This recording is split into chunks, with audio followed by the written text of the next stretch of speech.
Hey, what's up you guys, it's Caboose bringing you another Gotham Knights video, and today what I got for you guys here is another news roundup. I got a lot of things to get into today, including a potential tease for Damian Wayne. We'll get more into that later in the video, and then also some similarities that have been pointed out to the Batman Arkham franchise and Gotham Knights, which I know a lot of people will be very excited about. If you are excited about that, well then why don't you hit that thumbs up button and let's get this video to 2,000 likes. You've been crushing it with the support lately. I really appreciate it. Thank you guys for being so amazing. And then we also got a closer look at some transmogs and alternate suits that the Gotham Knights are going to have in this game, and I think they're suits that a lot of people are going to want to rock when they get their hands on the game. And you know what, let's start with that. I know a lot of people want to customize their characters in Gotham Knights. We've gotten a good look at the different pieces of gear that we can unlock and the way that we can change the appearance of the Gotham Knights, but transmogs are going to be a thing, and transmogs change the appearance of your character while keeping the stats of the gear underneath that look. So you're not going to be able to customize the mask or the different specific items of gear, but you're just going to have a skin that covers everything while keeping the stats from the gear. And we've known for a little while now that in the deluxe edition and as well the collector's edition, of course, because the collector's edition includes everything in the deluxe edition and more, there's going to be the visionary skin pack. And the Visionary Skin Pack includes skins that were designed by Jim Lee to give us a more classic look to the character. We've only really gotten an obscure look at these designs that was shown during the Deluxe Edition when we got the actual screenshot of the Deluxe Edition, which also gives us a look at the Batman Beyond skins that we're going to get, which look incredible. But during Comic-Con, these Jim Lee illustrations were revealed that showcase what the suits are going to look like. I just can't wait at this point now to see what they look like as actual 3D renders, and you're seeing them on screen. Batgirl looks fantastic. I really like how she looks in this game with the Jim Lee design. Nightwing also looking pretty perfect. Loving the blue boots there. That's fantastic. Red Hood's design is incredible and probably going to be the suit that I want to use the most. And it looks like as well his pistols have silencers on them with this suit, which is kick-ass. And then Robin's design also very classic, much better than the base design for Robin in this game. So that's going to be one that I'll definitely want to use for that character. And like I said, I just want to see these realized. I want to see these in game, in motion, show them free roaming around with these suits. That would be great. Hopefully we get a glimpse at that really soon. We have one more of those character trailers on the way, and that's going to be for Red Hood, and I really hope that after that we get some villain reveals, we get some look at alternate suits, we get an overall look at free roaming for characters like Batgirl, because of course she has the similar Batman Arkham flair to her, having the glide, having the original Batman Arkham glide as her traversal mechanic. And what a perfect segue, because we know that Gotham Knights has had a presence at San Diego Comic-Con this year, and with that,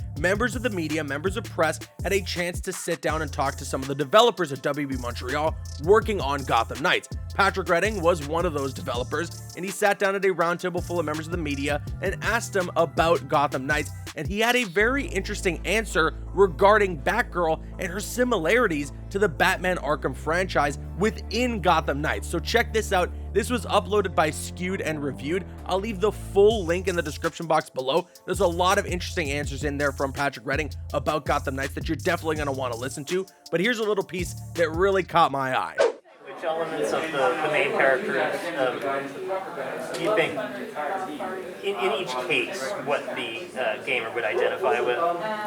Yeah, I mean, I think, Batgirl's ability set and her progression is heavily built around the notion of resilience and tenacity and the ability kind of to doggedly focus on a target or a problem and dismantle it. And so that's how and everything from combat to how she interacts with technology to how she handles traversal is built around that theme.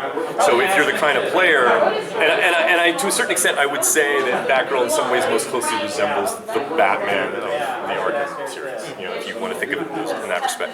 So that's right, Batgirl is going to scratch that itch for people who wanted another Batman Arkham game. I mean, we already know again that her traversal is very similar. She's got the glide, but we also know now that her combat is going to have some similarities to the Arkham franchise as well. And you know me, I've been trying to tell people for a very long time that they shouldn't go into Gotham Knights with the expectation that this is an Arkham game, because it's not connected to that franchise at all. It still isn't. All of that is still true, and it's not an Arkham game, and I still think that everyone should go in open-minded and try out this awesome-looking action RPG, and maybe you'll be surprised that there's still some Arkham elements in there, and when you're playing as Batgirl and you're gliding around Gotham City, you're gonna feel kind of like you're playing an updated Arkham game with some interesting RPG mechanics thrown in there as well. And Batgirl's combat and traversal aren't the only places where you might feel some similarities to the Arkham franchise within Gotham Knights. Patrick Redding also did an interview with comicbook.com, and here's what he had to say regarding another question about the Arkham games. So, like the past 25 years of video games, superhero games have been hit and miss.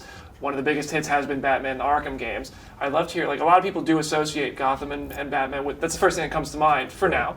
And I'd love to hear, are there similarities in your game between that? Are there big differences? Can you compare them at all? I mean, you know, like the boring top line verbal description is we are a third person action RPG open world game that supports 2-player co-op, right? So right away, even in the kind of, you know, bullet point description, you're going to see that there's some differences between us and the Arkham series.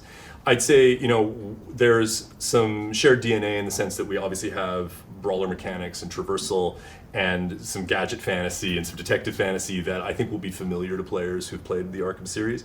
But at the same time, we're also, you know, feeling free to kind of draw inspirations from a variety of different aspects of the Batman mythology in ways that are a really good fit for an open world game where you're fighting crime night after night. That's right, the gadget fantasy, the detective fantasy, that intrigues the hell out of me. I mean, if you look back, WB Montreal are the ones that developed Batman Arkham Origins, and in my personal opinion, they did the best job in the entire franchise at actually showcasing some of Batman's detective work and having us play through and actually be the world's greatest detective for a little bit in that game. It's still fairly bare bones. It's not the greatest puzzle mechanics in the world, but it was pretty fun to check out these crime scenes, to rewind things, to try and find clues. I thought that was such an interesting element to Arkham Origins, and hopefully they flesh that out and they crank it up to 11 in Gotham Knights, and that's that detective fantasy that Patrick Redding is referring to. We've seen a lot of the gadgets already showcased in gameplay for all the trailers that we've gotten in Gotham Knights, so I think we can all know what to expect there. And while for a very long time I've been trying to tell people to lower expectations, to manage expectations, and not hope for another Arkham game,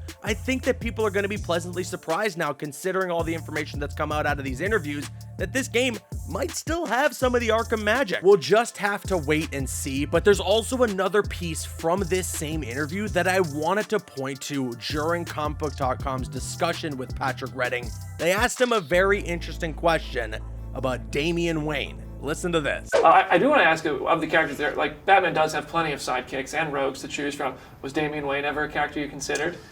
I mean, so it's hard for me to answer that question without a major spoiler. Okay. In the story All right. There are reasons that will become very clear why Damian's not. But I can say that I do love Damian. Yeah. Great deal. Don't we all? We have really stirred the pot now. It looks like Patrick Redding doesn't want to talk about this character at all because he says that it's going to be a massive spoiler for the story of Gotham Knights if he does. However, it sounds like he's saying that whether or not Damian shows up in the game would be a massive spoiler, and I think the reason behind that is because the League of Assassins are going to be in this game, and if he says, yeah, then, you know, we might see something from Damian, it would spoil that the League are in the game, and kind of inherently he's already spoiled it at this point by dodging the question the way that he did. We've all suspected that the League of Assassins will be in this game, considering the viral marketing campaign that they ran before Gotham Knights was ever revealed, with the hashtag Capture the Night. We saw the logo for the Demon's Head. I feel like I've just been a broken record at this point. I've talked about this so many times in my previous Gotham Knights videos, but yeah, the League of Assassins, I think, all but confirmed at this point to show up in Gotham Knights, and I'm intrigued to see what their presence is going to be compared to the Court of Owls. And of course I want Damian Wayne to show up. I would love for there just to be DLC characters in Gotham Knights because I want to play as more members of Batman's Bat family. And that brings us to the end of the video, and now I want to kick it to you guys. Let me know your thoughts on all of this in the comment section below. Is it exciting to you that Batgirl's going to have some Arkham flair to her? And then also, is it exciting that the game is still going to have some Arkham DNA intertwined in into it. I also want to know what you have to think about Damian Wayne potentially being teased for the game, or just straight up the League of Assassins being a spoiler in terms of reveals for Gotham Knights. Sound off with all your thoughts in the comment section below. If you enjoyed today's video, if you could consider hitting that thumbs up button, it would show your support, and I would really appreciate it. I'm Caboose, and you can click on screen to make your way to one of the other videos on the channel, or you can click my logo to subscribe to the channel if you haven't already. You can also follow me on Instagram and Twitter. Those links are in the description. Drop a like if you enjoyed, leave a comment if you have an opinion, and subscribe if you're new. See you guys later.